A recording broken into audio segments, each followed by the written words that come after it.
Merci. La parole est à Monsieur Coquerel.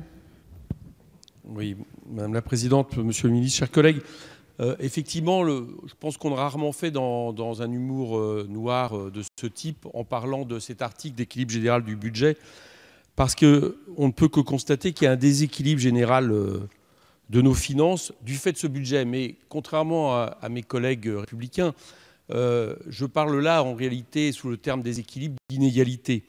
Vous aurez réussi l'exploit dans ce budget de faire des cadeaux de 9 milliards aux plus riches de nos concitoyens, surtout les détenteurs de capitaux. Et j'ai compris, puisqu'on n'a jamais réussi finalement à avoir les explications, que nous aurons l'étude d'impact après, c'est-à-dire lors des conséquences concrètes de ce cadeau fiscal sans aucune contrepartie. Vous aurez donné des miettes à 9 millions des plus pauvres.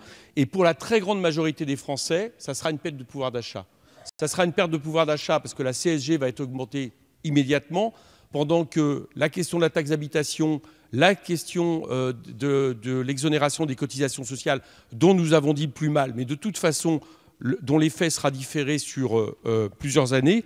Et puis surtout parce qu'en baissant les dépenses publiques, vous allez produire deux effets. Un effet immédiat, c'est qu'il y aura moins de services publics, moins de solidarité nationale, et que chacun sait que cela touche en premier lieu justement tous ceux qui n'ont pas des fortunes astronomiques pour pouvoir vivre dans ce pays. Mais le deuxième effet, ça sera un effet sur l'économie, c'est-à-dire vous allez ralentir l'un des feux qui soutient l'économie française depuis des années, c'est-à-dire celui des dépenses publiques. En résumé, c'est un budget à la fois inégalitaire, le plus inégalitaire de la Ve République, le plus austère. Et vous savez, chers collègues d'En Marche, je vous ai entendu applaudir sur la fin de l'ISF, la flat tax, comme si on avait voté les congés payés ou la loi Veil. Je ne suis pas sûr, et je vous le dis en toute gentillesse, que dans vos circonscriptions, vous aurez les mêmes applaudissements quand vous allez revenir avec le budget que vous allez voter. Merci. Merci.